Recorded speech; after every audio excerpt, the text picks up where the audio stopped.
ರಾಜಕಾರಣಿ ಹಾಗೂ ಪಕ್ಷಕ್ಕಾಗಿ ಹಗಲಿರುಳು ಶ್ರಮಿಸುತ್ತಿರುವ ಶ್ರೀ ಆರ್ ಬಿ ತಿಮ್ಮಾಪುರ ಸಾಹೇಬರು ಎಂಥ ಕಠಿಣ ಪರಿಸ್ಥಿತಿ ಬಂದರೂ ಕೂಡ ಅವರು ಪಕ್ಷ ತೊರೆಯುವ ಕೆಲಸ ಮಾಡಿಲ್ಲ. ಅತಿ ಪ್ರಾಮಾಣಿಕತೆಯಿಂದ ಪಕ್ಷಕ್ಕಾಗಿ ಹಗಲಿರುಳು ದುಡಿಯುವಂಥ ಒಬ್ಬ ಮಹಾನ್ ನಾಯಕನನ್ನು ತಾವು ಕಡೆಗಣಿಸಿದ್ರಿ. ಈ ಉತ್ತರ ಕರ್ನಾಟಕದಲ್ಲಿ ಎಸ್ಪೆಷಲಿ ಹೇಳ್ಬೇಕಂದ್ರೆ ಕರ್ನಾಟಕದಾಗ ಮಾದಿಗ ಸಮುದಾಯ ಹೆಚ್ಚಿನ ಸಂಖ್ಯೆಯಲ್ಲಿ ಇರುವುದರಿಂದ ಉತ್ತರ ಕರ್ನಾಟಕದಲ್ಲಿ ಈ ಪಕ್ಷಕ್ಕೆ ಕಾಂಗ್ರೆಸ್ ಪಕ್ಷಕ್ಕೆ ಒಳ್ಳೆಯ ಸಂಘಟಕರಾಗಿ ಪಕ್ಷವನ್ನು ಮುನ್ನಡೆಸುವ ಶ್ರಮಿಸುತ್ತಿರುವ ನಮ್ಮ ತಿಮ್ಮಾಪುರ ಸಾಹೇಬರನ್ನು ನಾವು ಕಡೆಗಣಿಸಲು ಕಾರಣ ಹೇಳಬೇಕು. ಯಾಕಂದ್ರೆ ನಾವು ಅಬಕಾರಿ ಇಲಾಖೆಯನ್ನು ನಮ್ಮ ಸಾಹೇಬರಿಗೆ ಕೊಟ್ಟಾಗ ಈ ಅಬಕಾರಿ ಇಲಾಖೆ ಕೇವಲ ಶ್ರೀಮಂತರ ಉದ್ದಿಮೆ ಆಗಿತ್ತು.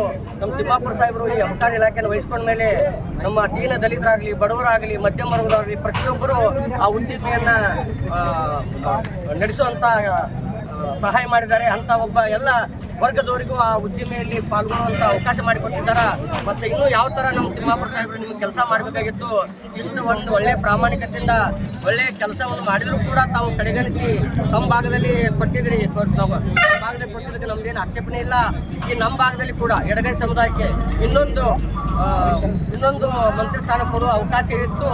ಆದರೂ ಕೂಡ ತಾವು ಈಗಾಗಲೇ ಎಲ್ಲ ಸ್ಥಾನಗಳನ್ನು ತುಂಬಿದ್ರೂ ಕೂಡ ನಮ್ಮ ತಿಮ್ಮಾಪುರ ಸಾಹೇಬರಿಗೆ ಸರ್ಕಾರದಲ್ಲಿ ಒಂದು ಒಳ್ಳೆಯ ವಿಶೇಷ ಸ್ಥಾನಮಾನವನ್ನು ನೀಡಬೇಕಂತೇಳಿ ನಾನು ಕಾಂಗ್ರೆಸ್ ಪಕ್ಷದ ಹೈಕಮಾಂಡಲ್ಲಿ ವಿನಂತಿ ಮಾಡ್ಕೊತನು.